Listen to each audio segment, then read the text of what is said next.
Hi guys, everybody out there. I just want to make a video to show you my collection of RC cars.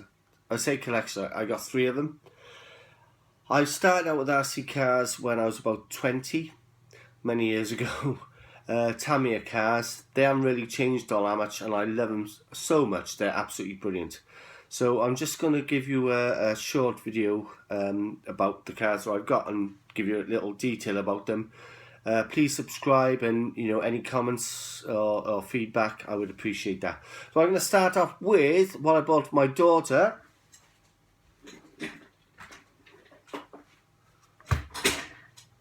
The Tamiya Grasshopper. Now this is supposed to be white, but she wanted this sprayed pink, being a girl, a teenager. And I must admit, this car is absolutely fabulous. For a bargain budget price, I think I paid £125 for it, and that comes with everything. That comes with the RC, the controller, everything you want, ready to run. All you got to pay for is a spray paint. I went down bingo, £1, and I sprayed it pink, and it hasn't peeled off, it hasn't scratched or anything. Grasshopper comes with a standard 360 motor, but I must admit it is pretty slow. So, because I've been running RC cars for many years, in the attic I found an old 540 motor. Don't know if you can see it there, 540 motor. It hasn't got a white plate, and I have been told that the white plate motors are very original, so this isn't original.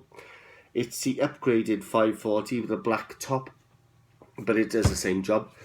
Just means it ain't vintage. But yeah, the Tamiya Grasshopper, brilliant car. It does, as it says on the tin, basically, it hops around, hops like down the grass. Even with a 360 motor, it's cool if you want to start off. It's not mega fast, probably just about 10, 11, 12 miles an hour, I don't know, something like that. Suspension, front suspension, rear suspension, but that's all you get. There's no differentials on there, but it bounces pretty damn good.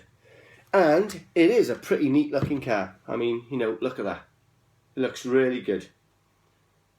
Really, really good design on these cars. I highly recommend, if you really want to get a low budget car, get one of these. Comes with plastic ball bearings. I prefer to put metal racing ball bearings in, but I'm not going to do this for my daughter because, she is into cars, but not as much as me.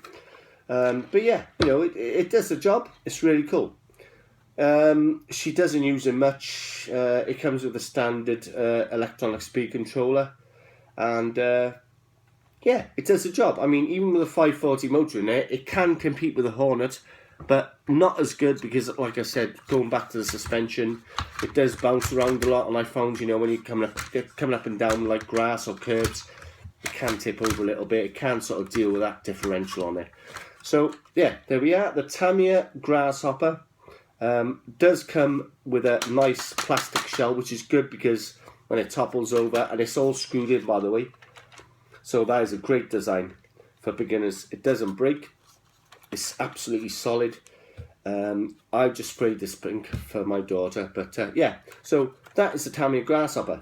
Next on the line we have, which is a very beaten and well used, loved and cherished Tamiya Hornet. This is my Hornet. Now, I absolutely love this Hornet. It may look rough, it may look battered. I don't bother cleaning it for these videos. What's the point?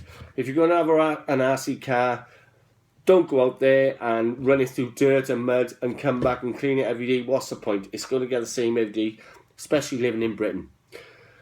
Tamiya Hornet comes with a standard 540 motor, but I have put the GT, don't know if you can see in there, a GT tuned motor in there. I think I bought it on eBay for about £35, something like that. I don't know, but it's an upgrade to the 540 motor, and it's a lot faster, trust me, it's brilliant. Full racing metal ball bearings in there. You do these front wheels and they just go forever, It's absolutely brilliant. I mean, yeah, still going. It's absolutely superb. This car has been battered, man. It's still going now. Look. This has been battered, as you can see. The back fins on them, they come off, they break. I've given up. You can see the massive holes in there. I've tried putting massive bearings in there, or binders, whatever. It doesn't work. They come off, leave it alone. Elastic band, keep it intact, job done, happy days. Front pin still in there, job done, you still got a car. Same as the Grasshopper, you still got the independent suspension on the front, but it's got the independent on the back. So when you put the suspension down like that, it's got the differential independent suspension. So here's an upgrade from the Grasshopper. When you buy this car with a 540 motor, it is a lot faster than the Grasshopper with a 360.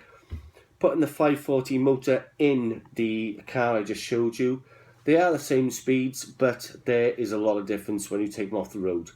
I put this GT2 motor in there because I like to get the most out of my Hornet. You don't want to put any more than a GT2 motor in there, because these tyres were new about, I don't know, 2 months ago, and there's no traction control and they wear down like hell.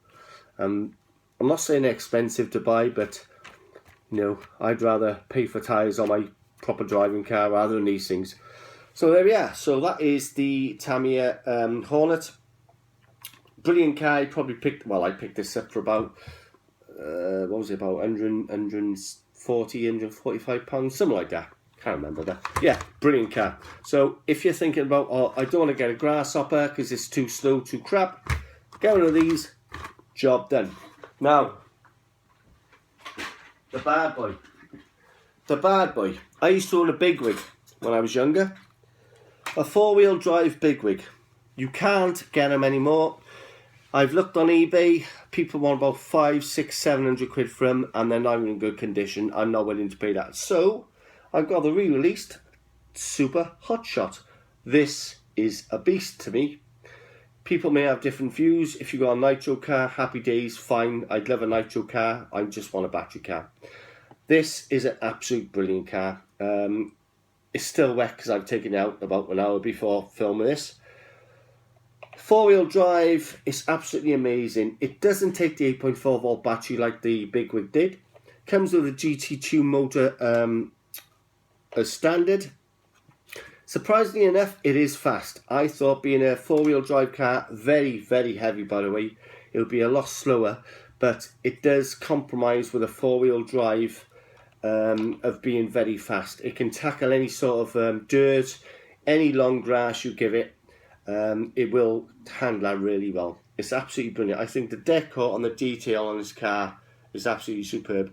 And the great thing about this car is it comes with, like, I won't take it off, but if you flip this car in any way, first of all, you've got these aerial fins, and that sort of protects it when it falls.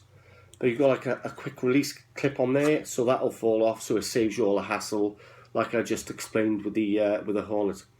Brilliant car. Suspension all wheel round, independent, totally oil-filled, damp-filled shock absorbers. Quick release battery tray underneath the car.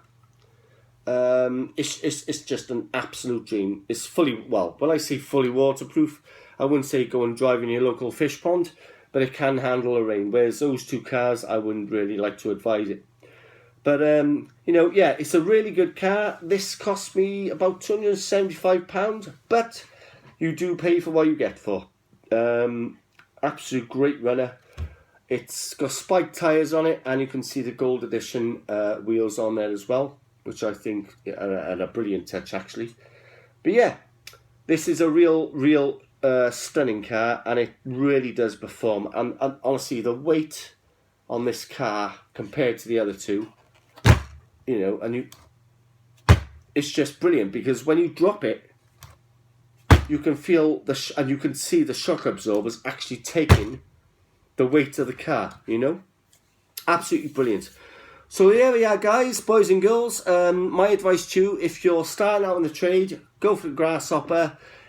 All these cars are quite simple to build. Don't get me wrong, the Hotshot does take a bit more time, but Tamiya have got simple, not like IKEA instructions. They are very simple to understand, and I do strongly advise you, if you want to start off, get a Grasshopper. if you want to go straight for it and you want something with oomph, get a hot shot. Thanks for watching, guys. Please subscribe. Bye.